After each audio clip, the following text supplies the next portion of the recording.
Well, South Sudan's rebels have ratified a peace deal signed by President Salva Kiir and their leader Riek Machar last month. In another step towards ending a 20-month civil war, South Sudan's parliament unanimously ratified the deal on Thursday, though both the government and the opposition side have voiced lack of faith in the opposing side to implement the peace deal itself. Now, despite the deal, as the sporadic bouts of fighting have continued in some parts of the country, prompting the United Nations Security Council to warn both sides that it could impose sanctions if the deal collapses. More than 10,000 people have been killed since the conflict erupted in December 2013 between forces loyal to Machar and ethnic Nuer and to Kiir from the dominant Dinka group. Now, for some insights into the challenges South Sudan faces in its efforts to restore peace, I'm joined by Majak Dagot. He's a former Minister of Defense, South Sudan. Welcome to Africa 54. Thank you. Now, we've been talking about this peace deal, and at the moment, we're at a point where everybody's curious to see the first steps in implementation.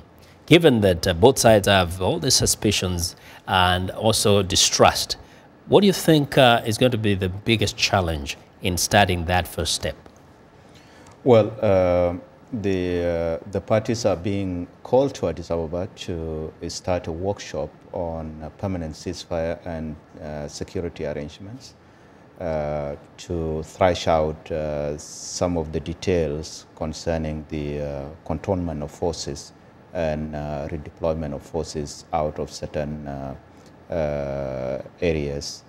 Of course, this has been, the country has been in a state of war, and therefore it is important to note that the parties are approaching these matters from the backdrop of mistrust and conflict. Yes. Now, in terms of the demilitarization, it's not the first time that this has been said. From what you understand, what needs to be done?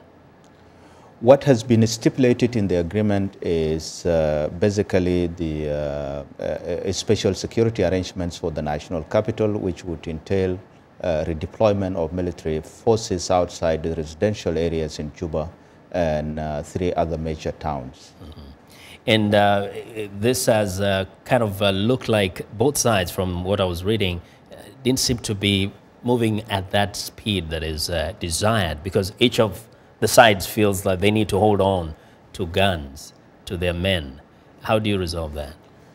Well, it is mandatory upon the parties to make the agreement work, and the first step is actually to make the permanent ceasefire work, and that's why this workshop is being called in Addis this week to narrow the gap on areas where there is misunderstanding on the deployment of troops and separation of forces. Now, these accusations and counter-accusations we've been hearing of attacks in places, are they real, or has this been just a kind of perhaps excuses to delay some of the process of implementation?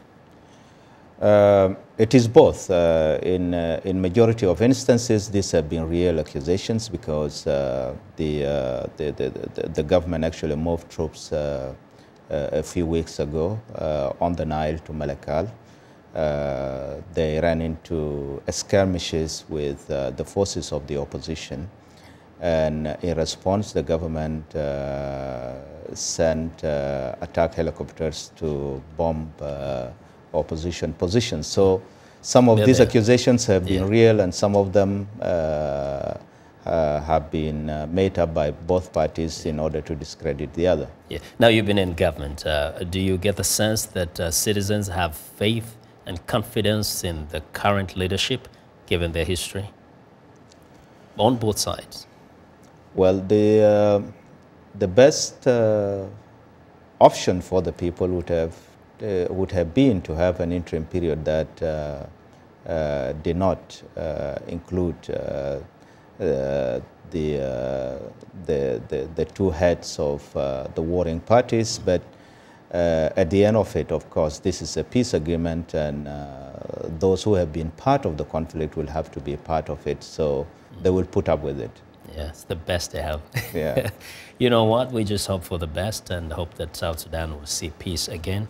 We'll continue this conversation. Thanks a lot, Thank you. Mr. Dagot. Mr. Majak Dagot is a former Minister of Defense for South Sudan.